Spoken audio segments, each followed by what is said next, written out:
स्वागत दोस्तों, आपका चैनल के सदा के सामने मोदी हमारे चैनल के सबसे पहले सबसे बड़ी अपडेट आपको बताएंगे। दोस्तों, कांग्रेस पार्टी के दफ्तर में गए थे बीजेपी के लोग हुड़दंग मचाने के लिए, लेकिन जोरदार तरीके से रास्ते में रोक कर ही कर दिया गया है। जोरदार तरीके का ट्रीटमेंट बताएंगे क्या है पूरा मामला। दोस्तों, इसी के साथ में राहुल गांधी के ऊपर कई सारे मुकदमे दर्ज करवाने के बाद भाजपाइयों को नहीं मिला है चैन। इसके बाद बताएंगे एक और बयान को देकर नया विवाद खड़ा कर दिया गया है। दोस्तों, इसी के साथ में एक और बड़े भाजपाई और पूर्व मंत्री को 3 साल की सजा कोर्ट ने सुना दी है। दोस्तों, इसी के साथ में राहुल गांधी की एक और तस्वीर हो रही है वायरल, और अभी अभी भारतीय जनता पार्टी में जाने वाले ज्योतिरादित्य सिंधिया को बीजेपी के कट्टर नेताओं ने ही जोरदार फटकार लगाई है। दोस्तों, क्या योगी आदित्यनाथ के बयान के कारण जाने वाली है उनकी कुर्सी, बताएंगे। कोर्ट में याचिका दाखिल कर दी गई है दोस्तों, और अपने दोस्त राहुल गांधी के समर्थन में उतरे हैं अखिलेश यादव, बताएंगे। अचानक से पार्टी की बड़ी बैठक बुलाई गई है दोस्तों, और कौन से कांग्रेस पार्टी के मुख्यमंत्री और दिग्गज नेता ने अमित शाह को कबाड़ी बता दिया है। दोस्तों, एक एक करके चलेंगे आज की सारी बड़ी अपडेट की तरफ, लेकिन उससे पहले अगर आप भी मानते हैं कि देश का है आज का नहीं चाहिए अम्बेडकर विरोधी भाजपा, तो इस वीडियो को लाइक करके लाल बटन दबाकर चैनल को सब्सक्राइब करके बेल आइकन दबाकर कमेंट बॉक्स में BR अम्बेडकर जिंदाबाद जरूर लिखकर बताइएगा। दोस्तों, जय भीम जरूर लिखेगा। चलते हैं सबसे पहले सबसे बड़ी अपडेट की तरफ, जहां पर भाजपा युवा मोर्चा के नेता बदतमीजी करने के लिए कांग्रेस पार्टी के दफ्तर में तोड़फोड़ करने की मानसिकता के साथ मुंबई के कांग्रेस पार्टी के दफ्तर जाने की कोशिश करने लगे। दोस्तों, जैसे ही ये जानकारी पुलिस प्रशासन के लोगों को मिली और कांग्रेस पार्टी ने मामला दर्ज करवाया, वैसे ही भारतीय जनता पार्टी के लोगों को पुलिस वालों ने रास्ते में रोक लिया और इसके बाद जमकर भाजपाइयों पर लाठी चार्ज की गई। दोस्तों, भीड़ को तितर बितर किया गया, भाजपाइयों को भगा भगा कर कांग्रेस के दफ्तर से दूर धकेल दिया गया। दोस्तों, पुलिस वालों के साथ धक्का मुक्की भी करने की कोशिश भाजपाइयों ने की थी, लेकिन इसके बाद जो लाठीचार्ज प्रशासन के लोगों ने की है दोस्तों, इसमें बुरी तरीके से पीटे गए हैं भाजपा के कई सारे युवा मोर्चा के कार्यकर्ता। दोस्तों, इस बीच कांग्रेस पार्टी की ओर से ही पूरे महाराष्ट्र के अंदर जोरदार तरीके का प्रोटेस्ट किया गया है। नागपुर के अंदर कांग्रेस पार्टी के दिग्गज नेता अंबादास दानवे के साथ साथ नाना पटोले, नितिन राउत और विजय वेट्टीवार मौजूद रहे हैं। दोस्तों, इसी के साथ में राहुल गांधी के खिलाफ भाजपाइयों ने एक के बाद एक कई सारे धाराओं के तहत मामला दर्ज करवाया है। राहुल गांधी पर BNS यानी भारतीय न्याय संहिता की धारा 117, 115, 125, 131, 351 और धारा 3-5 के तहत भी मामला दर्ज किया गया है। दोस्तों, यानी स्वेच्छा से चोट पहुंचाना, धारा 117 मतलब गंभीर चोट पहुंचाना, और 125 जीवन और व्यक्तिगत सुरक्षा को खतरे में डालना, 131 धारा के तहत यानी आपराधिक बल का प्रयोग करने का राहुल गांधी पर आरोप लगाया गया, और आपराधिक धमकी देने का आरोप भी 351 के तहत लगाया गया है, और 3-5 के तहत सामान्य उद्देश्य से काम करने को लेकर भी मामला दर्ज किया गया है। दोस्तों, कुल मिलाकर भाजपाइयों ने हत्या का प्रयास यानी अटेम्प्ट टू मर्डर के तहत भी राहुल गांधी के खिलाफ 109 धारा का इस्तेमाल करके केस दर्ज करने के लिए कहा था, लेकिन प्रशासन की ओर से 109 हटाकर बाकी सारी धाराओं में यह मामला दर्ज किया गया है, यानी अटेम्प्ट टू मर्डर का मामला राहुल गांधी के अगेंस्ट नहीं लिखा गया है। दोस्तों, जो साफ तौर पर भाजपाई करवाने के लिए पहुंचे थे। दोस्तों, कुल मिलाकर राहुल गांधी पर एक तो आंख बंद करके आरोप लगाए गए हैं बिना किसी सबूत के, और उसके बाद राहुल गांधी पर अटेम्प्ट टू मर्डर जैसे मामले भी दर्ज कराने की कोशिश की जा रही थी। दोस्तों, इसके बाद राहुल गांधी की ओर से प्रेस कॉन्फ्रेंस का आयोजन किया गया। मल्लिकार्जुन खड़गे, जयराम रमेश, KC वेणुगोपाल और कई दिग्गज नेता मौजूद रहे। सबने प्रेस कॉन्फ्रेंस के दौरान BR अम्बेडकर के द्वारा मनुस्मृति को लेकर जो बयान दिया गया उसे फिर से रिपीट किया। दोस्तों, और राहुल गांधी ने साफ शब्दों में, स्पष्ट शब्दों में कहा है कि अमित शाह माफी मांगो और रिजाइन करो, दो ही विकल्प अमित शाह को दिए गए हैं। दोस्तों, वरना इसी तरीके से जोरदार आंदोलन पूरे देश भर के अंदर चलता रहेगा। भाजपाइयों को लग रहा था कि वो कांग्रेस पार्टी के साथ आमना सामना करके माहौल को अलग तरीके से पलटने की कोशिश करेंगे, और ऐसा हो भी जाएगा, लेकिन विपक्ष पूरी तरीके से अड़िग है। दोस्तों, आंदोलन जारी रहेगा। भारतीय जनता पार्टी के नेता निशिकांत दुबे इतने ज्यादा फ्रस्ट्रेट हो गए हैं कि अब मल्लिकार्जुन खड़गे को लेकर ऑन लाइव शो के दौरान उनके फिजिक को लेकर, उनके बॉडी को लेकर अपमानजनक टिप्पणियां कर रहे हैं। दोस्तों, आपको बता दें कि पिछले 3 दिनों में भारतीय जनता पार्टी लगातार डॉक्टर भीमराव अंबेडकर दलित समाज के नेताओं के खिलाफ अभद्र भाषा का इस्तेमाल कर चुकी है, आपत्तिजनक भाषा का इस्तेमाल कर चुकी है, और अब निशिकांत दुबे भी मल्लिकार्जुन खड़गे के बॉडी को लेकर विवादित बयान दे रहे हैं। दोस्तों, इससे समझ में आता है कि भाजपा के लोगों के लिए दलित समाज का सम्मान कुछ नहीं है। शायद यही बड़ा कारण है कि दलित समाज के सबसे बड़े नेता भारतीय राष्ट्रीय कांग्रेस के राष्ट्रीय अध्यक्ष मल्लिकार्जुन खड़गे का भी अपमान किया जा रहा है। दोस्तों, आप लोग अपनी राय जरूर लिखता है। इसी के साथ में भारतीय जनता पार्टी के पूर्व मंत्री भवानी सिंह राजावत को 3 साल की सजा मिली है। दोस्तों, DFO को थप्पड़ मारने का यह पूरा मामला है। राजस्थान के कोटा में बीजेपी के पूर्व मंत्री भवानी सिंह राजावत को 3 साल की सजा मिली है। दोस्तों, आप लोग अपनी राय जरूर लिखकर बताएगा। चलते हैं एक और बड़ी अपडेट की तरफ, जहां पर नेता प्रतिपक्ष राहुल गांधी ने 4 बजे प्रेस कॉन्फ्रेंस की है। दोस्तों, राहुल गांधी की तस्वीर है, उन्होंने नीले कलर की टी-शर्ट पहन रखी थी, अम्बेडकर मूवमेंट को सपोर्ट करते हुए, और इसके बाद भारत का संविधान अपने हाथ में लहराते हुए देश के अंदर लोकतांत्रिक व्यवस्था को मजबूत करने की बात कही है। दोस्तों, इसी के साथ में नए नए भारतीय जनता पार्टी के नेता बने ज्योतिरादित्य सिंधिया के खिलाफ भारतीय जनता पार्टी के अंदर जोरदार गुटबाजी शुरू हो गई है। शिवराज सरकार में मंत्री रहे भूपेंद्र सिंह ने अब ज्योतिरादित्य सिंधिया और उनके समर्थकों को निशाने पर लेना शुरू कर दिया है। दोस्तों, आपको बता दें कि भूपेंद्र सिंह भारतीय जनता पार्टी के वरिष्ठ नेता ने बीजेपी के प्रदेश अध्यक्ष VD शर्मा पर भी निशाना साधा है। बुंदेलखंड के अंदर खासा दबदबा रखने वाले 5 बार के पार्टी के विधायक भूपेंद्र सिंह काफी चर्चा में है। सिंधिया के दाहिने हाथ माने जाने वाले गोविंद सिंह राजपूत के साथ इनकी ठनी पड़ी है। दोस्तों, इन्होंने कहा है कि ऐसे कांग्रेसियों को हम स्वीकार कर ले जिन्होंने भारतीय जनता पार्टी के कार्यकर्ताओं पर अत्याचार किया है। कांग्रेस पार्टी से बीजेपी में आने के बाद आज फिर पार्टी कार्यकर्ताओं पर जमकर अन्याय अत्याचार कर रहे हैं, यानी ज्योतिरादित्य सिंधिया और उनके समर्थकों पर भारतीय जनता पार्टी के कार्यकर्ताओं के साथ अन्याय और अत्याचार करने का आरोप बीजेपी के ही अपने दिग्गज नेता ने लगाया है। दोस्तों, कुल मिलाकर ज्योतिरादित्य सिंधिया को एहसास कराया जा रहा है कि वो कुछ भी है तो कांग्रेस पार्टी से आए हुए नेता है उनका भारतीय जनता पार्टी में केवल कुछ दिनों तक सम्मान किया जाएगा। साथ साथ दोस्तों विश्व हिंदू परिषद के कार्यक्रम में न्यायमूर्ति शेखर यादव के द्वारा विवादित बयान दिया गया था और बहुसंख्यक समाज के हिसाब से देश का कानून व्यवस्था चलेगा, इस तरीके की बातें कहे जाने और एक गलत आपत्तिजनक मुस्लिम समाज के लोगों को लेकर शब्द का इस्तेमाल किए जाने पर अब मामला जब चीफ जस्टिस ऑफ इंडिया के पास पहुंचा है और कोलिजियम में जज से पूछताछ की जा रही है, तो इस बीच योगी आदित्यनाथ ने जज का समर्थन कर दिया था दोस्तों। ऐसे में एक बड़ी अपडेट ये सामने आई है कि योगी आदित्यनाथ के खिलाफ ही मामला दर्ज करवा दिया गया है। आपको बता दें कि जानी मानी सामाजिक संस्थान PUCL की ओर से दाखिल की गई याचिका में योगी आदित्यनाथ को निलंबित करने की मांग की गई है। याचिका में दलील दी गई है कि न्यायमूर्ति शेखर यादव ने विश्व हिंदू परिषद के कार्यक्रम में मुस्लिम समुदाय के खिलाफ जो बयान दिया है, इस बयान का समर्थन योगी आदित्यनाथ ने करके सार्वजनिक मंच से न्यायमूर्ति के बयान को समर्थन करके उनके पद की गोपनीयता की शपथ के विपरीत कार्य किया है। राष्ट्र की अखंडता और बंधुता के लिए खतरा पैदा करने वाला कृत्य है। अधिवक्ता सीमा श्रीवास्तव की ओर से दाखिल याचिका पर शीतकालीन सत्र के दौरान सुनवाई होने की संभावना है दोस्तों। याचिका में वरिष्ठ अधिवक्ता रवि किरण जैन बहस के लिए आगे आने वाले हैं। कुल मिलाकर मामला जबरदस्त तरीके का देखने को मिलेगा। देखते हैं जब बहस होगी तो क्या क्या आर्ग्यूमेंट दिए जाएंगे और उसके बाद क्या काउंटर आर्ग्यूमेंट आएगा और उसके बाद जज क्या फैसला लेंगे, ये भी काफी दिलचस्प रहने वाला है दोस्तों। इसी के साथ में राहुल गांधी के खिलाफ भारतीय जनता पार्टी के लोगों के द्वारा जिस तरीके से मुहिम चलाने की कोशिश की जा रही है, उनको डराने धमकाने की कोशिश की जा रही है। राहुल गांधी के सबसे करीबी सबसे मजबूत साथी अखिलेश यादव की ओर से अपने 110 समाजवादी पार्टी के विधायकों की बैठक आज 10 बजे बुलाई गई है और यहाँ से भारतीय जनता पार्टी के स्टेटमेंट को लेकर एक बड़ा ऐलान किया जा सकता है। हो सकता है समाजवादी पार्टी प्रदेश भर के अंदर एक बड़े आंदोलन का आह्वान करे दोस्तों। कुल मिलाकर इंडिया गठबंधन एक बार फिर से एकजुट हो गया है और भारतीय जनता पार्टी के अंबेडकर जी के विरोध में दिए गए बयान के खिलाफ ये नया मोर्चा ओपन किया जाएगा। अगर आप भी मानते हैं कि समाजवादी पार्टी को भी पूरे उत्तर प्रदेश के अंदर इसका जोरदार प्रतिकार किया जाना चाहिए और अमित शाह के भाषण पर जब तक माफी ना हो तब तक अमित शाह और बीजेपी के लोगों को खदेड़ना चाहिए, तो अपनी राय जरूर लिखा जाएगा दोस्तों। और कई लोग तो कह रहे हैं कि राहुल गांधी और अखिलेश यादव को उत्तर प्रदेश के अंदर अंबेडकर जी की फोटो लेकर यात्रा तत्काल निकाल देनी चाहिए और लोगों के बीच में क्लियर कट मैसेज भेजना चाहिए। आप लोग अपनी राय जरूर लिखकर बताइएगा दोस्तों। इसी के साथ में सिद्धरमैया ने अंबेडकर पर टिप्पणी के मामले को लेकर अमित शाह पर जोरदार निशाना साधते हुए संविधान नहीं होता तो शाह कबाड़ी होते। सिद्धरमैया ने विधानसभा में कहा कि यदि राज्यसभा के सभापति जगदीप धनखड़ वास्तव में संविधान के तहत काम कर रहे होते तो अमित शाह को तुरंत संसद से निलंबित कर दिया गया होता। इस मुद्दे पर भारतीय जनता पार्टी और कांग्रेस पार्टी के विधायकों के हंगामे के बीच विधानसभा के अंदर विस्तृत बयान पढ़ते हुए सिद्धरमैया ने कहा कि पूरे देश ने गृह मंत्री अमित शाह के द्वारा दिए गए बयान उनकी बातों को लेकर आश्चर्य व्यक्त किया। उन्होंने कहा कि भाजपा और राष्ट्रीय स्वयं सेवक संघ परिवार के नेताओं के मन में जो चल रहा था वो खुलकर सामने आ गया है। मुख्यमंत्री ने कहा कि सबसे पहले मैं अमित शाह को बधाई देता हूं कि बाबा साहब अम्बेडकर के बारे में भारतीय जनता पार्टी की अंदरूनी राय को देश के सामने उन्होंने खुलकर रख दिया है। गलती सही लेकिन सबको पता चल चुका है कि भारतीय जनता पार्टी बाबा साहब अम्बेडकर के बारे में क्या सोचती है। इसके बाद उन्होंने अमित शाह पर निशाना साधते हुए जो बातें कही है दोस्तों, साफ तौर पर भारतीय जनता पार्टी और उसके रवैये के खिलाफ ये जोरदार निशाना साधा है। अगर अम्बेडकर का संविधान नहीं होता तो अमित शाह कबाड़ी होते। इस बात पर आपकी क्या राय है दोस्तों, लिखकर जरूर बताएगा। क्या आप सिद्धरमैया की बात का समर्थन करते हैं या विरोध करते हैं दोस्तों, लिखकर जरूर बताएगा। साथ साथ राज्यसभा के अंदर सभापति जगदीप धनखड़ को हटाने के लिए विपक्ष की ओर से एक नोटिस दिया गया था दोस्तों। इस पर उपसभापति हरिवंश ने कोई राय नहीं रखी है दोस्तों। उन्होंने नोटिस यहाँ तक की खारिज भी कर दिया है। कुल मिलाकर सभापति को हटाने की कार्रवाई अब शुरू नहीं हो पाएगी। सवाल यह है कि उपसभापति भी क्या सभापति से मिलकर सदन की कार्रवाई चलाते हैं। कुल मिलाकर दोस्तों जब उपसभापति को ही फैसला लेना है अपने सीनियर के बारे में तो फिर वो कैसे उल्टा फैसला ले सकते हैं। लेकिन विपक्ष को और ट्राई करना चाहिए और सभापति के खिलाफ जोरदार कार्रवाई की जानी चाहिए दोस्तों। आपकी क्या राय है, लिखकर जरूर बताएगा। साथ साथ हाल ही में महाराष्ट्र और हरियाणा के विधानसभा चुनाव हुए जहां पर भारतीय जनता पार्टी ने बम्पर जीत हासिल कर ली, कांग्रेस पार्टी को निराशा हाथ लगी। तो इस पर जम्मू कश्मीर के पूरे राज्यपाल सत्यपाल मलिक ने हरियाणा में कांग्रेस पार्टी की हार की वजह बताई। उन्होंने कहा कि कोई नहीं कह सकता था कि नतीजे 60 कांग्रेस और 20 बीजेपी के सिवा कुछ और होंगे। उन्होंने कहा कि कांग्रेस के लोग मेहनत और काम नहीं करना चाहते लेकिन ये नतीजे नहीं होने थे। यह बोले हरियाणा चुनाव के समय कांग्रेस लीडरशिप उन्हें बुला लेती तो कुछ सीटों पर नैया पार लग जाती। यानी अगर सत्यपाल मलिक को बुलाकर भी प्रचार किया गया होता तो कई सीटों पर फायदा मिल गया होता। किसान आंदोलन के दौरान सत्यपाल मलिक काफी एक्टिव है और उनकी बातें दूर तक हरियाणा में सुनी जाती है दोस्तों। और सत्यपाल मलिक जरूर कांग्रेस पार्टी को कुछ एक सीटों पर फायदा पहुंचा सकते थे। अगर आप भी मानते हैं कि हरियाणा का इलेक्शन कांग्रेस पार्टी को किसी भी कीमत पर जीतना चाहिए था तो अपनी राय जरूर लिखकर बताएगा दोस्तों। ये कांग्रेस पार्टी को अगले 5 साल तक खटकेगा। साथ साथ राहुल गांधी के खिलाफ आंदोलन करने के लिए दिल्ली में कुछ भाजपा इकट्ठा हो गए। इसके बाद मीडिया वालों ने उनसे सवाल पूछना शुरू कर दिया। जैसे ही मीडिया वालों ने माइक लगा के सवाल पूछा वैसे ही भाजपाई राहुल गांधी के खिलाफ नारेबाजी करने लगे। फिर मीडिया वालों ने पूछा कि आखिर राहुल गांधी के खिलाफ क्यों नारेबाजी कर रहे हैं, तो कहने लगे कि अंबेडकर जी का अपमान किया है राहुल गांधी ने। इसके बाद जब दोबारा मीडिया वाले ने पूछा कि आखिर क्या अपमान किया तो उसके बाद कोई जवाब ही नहीं था दोस्तों। यानी आए बोलकर निकल गए। अब्बा डब्बा जब्बा याद आने लगा। यानी कुछ भी समझ नहीं आ रहा था कि आखिर मामला क्या है। कुल मिलाकर दोस्तों भाजपाइयों को पता नहीं था कि वो प्रोटेस्ट क्यों करने आए हैं। आप लोग जानते हैं कि बीजेपी कैसे प्रोटेस्ट करवाती है दोस्तों, किसके सहारे भीड़ इकट्ठा करवा लेती है। आप लोग अपनी राय जरूर लिखा जाएगा। इसी के साथ में SC/ST समाज का वोट लेकर भारतीय जनता पार्टी को समर्थन देने वाले जीतन राम मांझी और चिराग पासवान और रामदास अठावले ने डॉक्टर बाबा साहब अम्बेडकर का अपमान करने वाले अमित शाह का पक्ष लिया है। इन तीनों नेताओं ने मंत्री पद सरकारी बंगला और अन्य लालच के एवज में डॉक्टर बाबा साहब अम्बेडकर को अपमानित करने वाली विचारधारा का साथ दिया है। इसके बाद आने वाले चुनाव के अंदर इन नेताओं के खिलाफ वोटिंग की अपील भी की गई है। दोस्तों बिहार में तो अगली साल इलेक्शन होने भी वाले हैं। साथ साथ अम्बेडकर के अपमान पर केजरीवाल ने नीतीश कुमार और नायडू दोनों को लेटर लिखते हुए शाह की टिप्पणी पर गहराई से विचार करने के लिए कहा है। दोस्तों केजरीवाल ने सोशल मीडिया पर पत्र साझा किया है। इसमें कहा गया है कि लोगों को लगता है कि जो लोग अम्बेडकर से प्यार करते हैं वे उस बीजेपी का समर्थन नहीं कर सकते जिसने भारत के संविधान के निर्माता का अपमान किया है। ऐसे में कुमार और नायडू को इसे गंभीरता से लेना चाहिए। दरअसल दोस्तों ना तो टीडीपी पार्टी ना जनता दल यूनाइटेड पार्टी का कोई ऑफिशियल स्टैंड इस पर आया है। कुल मिलाकर भारतीय जनता पार्टी के सहयोगी टीडीपी और जेडीयू इस पर कुछ नहीं बोल रहे हैं। अपने आप में चिंताजनक है। दोस्तों जनता दल यूनाइटेड जो अपने आप को समाजवाद और सामाजिक न्याय की बातें करने वाली पार्टी बताते हैं, दोस्तों उन्होंने भी चुप्पी साध कर बैठने का फैसला ले रखा है। आपकी क्या राय है दोस्तों? नीतीश कुमार की चुप्पी के पीछे क्या बड़ा कारण आपको नजर आता है? लिखकर जरूर बताएगा। इसी के साथ में संभल के अंदर एएसआई की टीम आज पहुंच सकती है। राजस्व विभाग ने परिक्रमा स्थल और रास्ते की पैमाइश की है। दोस्तों संभल के अंदर खगुसराय में मिले 200 साल पुराने प्राचीन शिव मंदिर और कुएं के कार्बन डेटिंग के लिए एएसआई की टीम नमूना लेने के लिए पहुंचने वाली है। यानी अचानक से प्रशासन के लोग अलर्ट हो गए हैं। दोस्तों आपकी क्या राय है? लिखकर जरूर बताएगा। साथ साथ लोकसभा के स्पीकर को मल्लिकार्जुन खड़गे की ओर से लेटर लिखा गया और इस लेटर में मल्लिकार्जुन खड़गे ने कहा कि इंडिया गठबंधन के नेताओं के साथ जिस तरीके का दुर्व्यवहार किया गया है ये भारतीय लोकतांत्रिक व्यवस्था के लिए काफी काला दिन है, काफी बुरा दिन था। और इसके बाद उन्होंने पूरे मामले पर इंक्वायरी की मांग की है। दोस्तों उन्होंने कहा है कि विपक्ष की ओर से मैं मांग करता हूं कि हमारे ऊपर जो हमला किया गया, हमें प्रताड़ित करने की कोशिश की गई, इस पर जांच होनी चाहिए और पता किया जाना चाहिए कि आखिर कौन लोग दोषी हैं। कुल मिलाकर दोस्तों सीसीटीवी के इतने सारे फुटेज है, अगर निकाल कर सही से देखा जाए तो समझ में आ जाएगा कि कौन है जो दलित समाज से आने वाले मल्लिकार्जुन खड़गे, राहुल गांधी जैसे नेताओं को दबाने का प्रयास कर रहे हैं, उनको धक्का देने की कोशिश कर रहे हैं। साथ साथ सुप्रीम कोर्ट ने किसान नेता जगजीत सिंह डल्लेवाल के स्वास्थ्य को लेकर पंजाब सरकार को कड़ी फटकार लगाई है। किसान नेता जगजीत सिंह पिछले कई दिनों से हरियाणा की सीमा पर खनौरी बॉर्डर पर आमरण अनशन पर बैठे हुए हैं, जिसकी वजह से स्वास्थ्य उनका बिगड़ता जा रहा है। दोस्तों शीर्ष अदालत ने तत्काल चिकित्सा सहायता उपलब्ध कराने के अपने निर्देश पर कार्रवाई नहीं करने के लिए गुरुवार को पंजाब सरकार की जमकर खिंचाई की है। जस्टिस सूर्यकांत और जस्टिस उज्जवल भुइया की पीठ ने पंजाब के अंदर महाधिवक्ता गुरमिंदर सिंह से कहा है कि उन्हें अधिकारियों को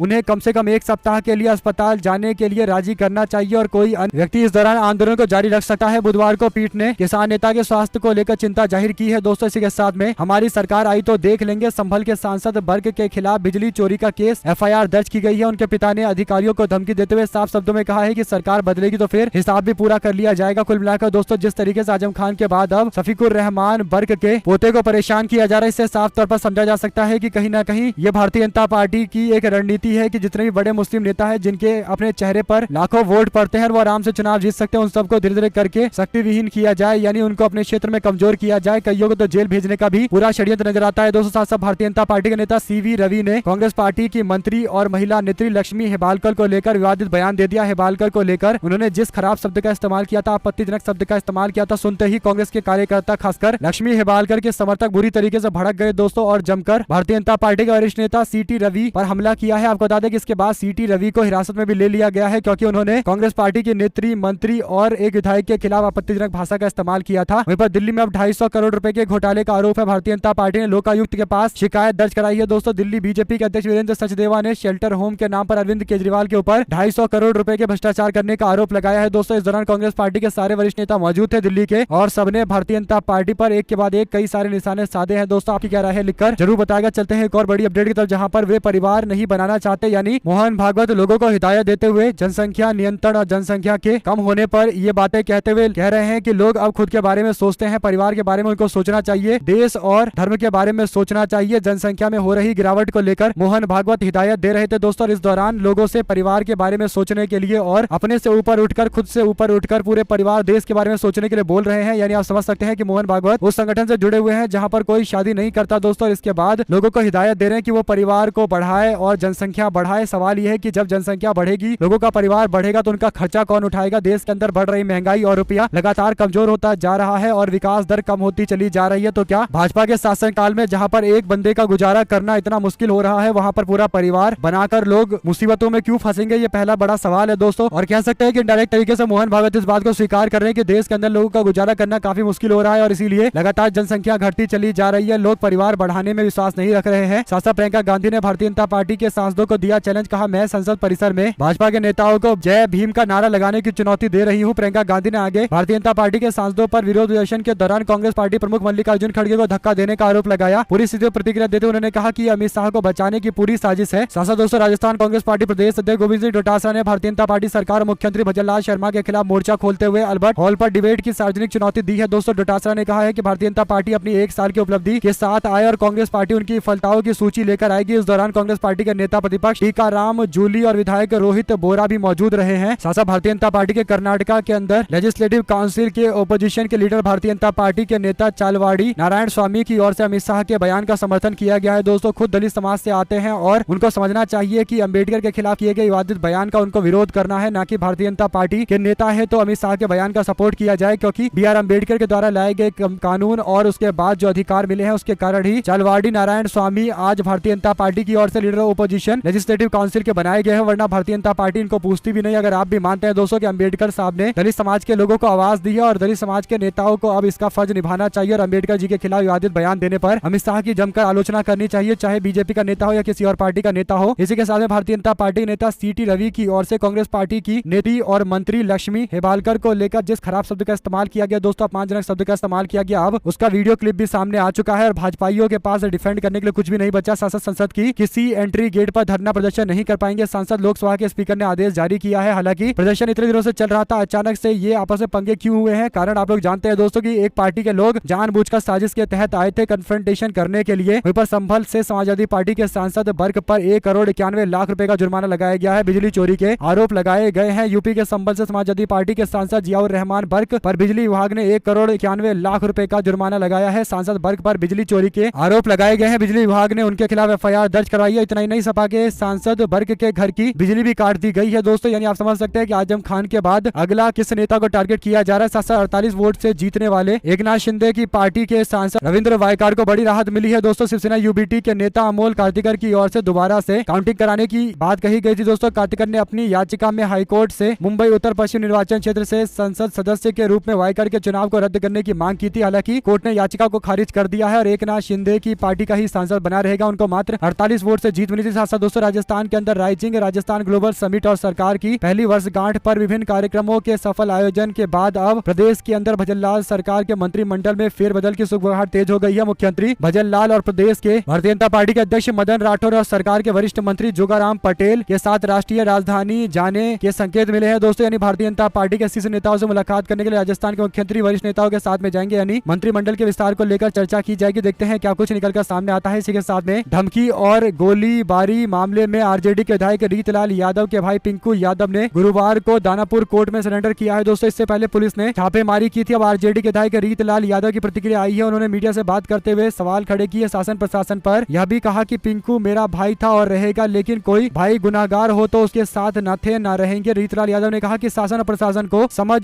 पाना मुश्किल है। गुनाहगार कोई और सजा किसी और को दिलवाते हैं, मुदाले कोई और इश्तेहार किसी और के घर पर चिपकाया जाता है, छापेमारी किसी और के घर पर और बगैर सूचना दिए किसी व्यक्ति के घर पहुंचना, बगैर दरवाजा खोले किसी व्यक्ति का दरवाजा तोड़ देना, आम आदमी के घर पहुंच जाना, ये कहाँ की बातें हैं? जहां तक जानकारी है गुनाहगार मेरा भाई नहीं जिस पर यह कार्रवाई की गई है। आपकी क्या राय है दोस्तों, लिखकर जरूर बताएगा। इसी के साथ में मथुरा गेट थाना पुलिस ने मुख्यमंत्री भजनलाल शर्मा और एक विशेष जाति के खिलाफ सोशल मीडिया पर आपत्तिजनक पोस्ट करने के मामले पर युवक अरविंद फौजदार को गिरफ्तार कर लिया है। आरोपी पर जातीय सौहार्द बिगाड़ने और भड़काऊ सामग्री फैलाने का आरोप लगाया गया है। इस मामले में शिकायत लाखन सिंह नामक एक व्यक्ति ने दर्ज करवाई थी। इसके बाद पुलिस ने त्वरित कार्रवाई की है। द सोशल वॉरियर के नाम से एक अकाउंट से जातीय नफरत फैलाने के आरोप लगाए गए हैं। मुख्यमंत्री की छवि खराब करने के आरोप लगाए गए हैं। साथ साथ शिवसेना UBT के नेता संजय राउत ने एकनाथ शिंदे के बयान पर जवाब देते हुए कहा कि भले ही RSS और अविभाजित शिवसेना हिंदुत्व की एक समान धागे से बंधी हो, लेकिन उनकी विचारधारा हमेशा अलग रही है। मीडिया से बात करते संजय राउत ने कहा कि शिवसेना के संस्थापक बाला साहब ठाकरे पर 1975 में उनकी पार्टी को कांग्रेस में विलय के लिए दबाव में डाला गया, लेकिन उन्होंने पार्टी की आजादी सुनिश्चित करने के लिए उस प्रयास को विफल कर दिया। एकनाथ शिंदे नागपुर में RSS के संस्थापक हेडगेवार के मेमोरियल पहुंचे थे। यहाँ पर एकनाथ शिंदे ने कहा था कि संघ परिवार और शिवसेना की विचारधारा एक ही है, जिस पर राज्यसभा के सांसद संजय राउत ने सवाल पूछा गया तो उन्होंने कहा कि शिवसेना और RSS हिंदुत्व के धागे से बंधी, लेकिन दोनों की विचारधारा अलग रही है। बीजेपी में विलय कर ले शिवसेना। संजय राउत की ओर से टिप्पणी सामने आई है। दोस्तों आप लोग अपनी राय जरूर बताएगा, क्योंकि जब विचारधारा एक जैसी हो गई है तो फिर दो अलग अलग पार्टी होने का कोई मतलब ही नहीं है। हालांकि RSS को जमकर खड़ी खोटी सुनाते थे बाला साहब ठाकरे, लेकिन अब एकनाथ शिंदे ये सब बातें भूल चुके हैं और शिवसेना का टैग लेकर, शिवसेना का चुनाव चिन्ह लेकर विचारधारा भाजपा RSS वाली चला रहे हैं। वहीं पर दोस्तों यूनियन होम मिनिस्टर ने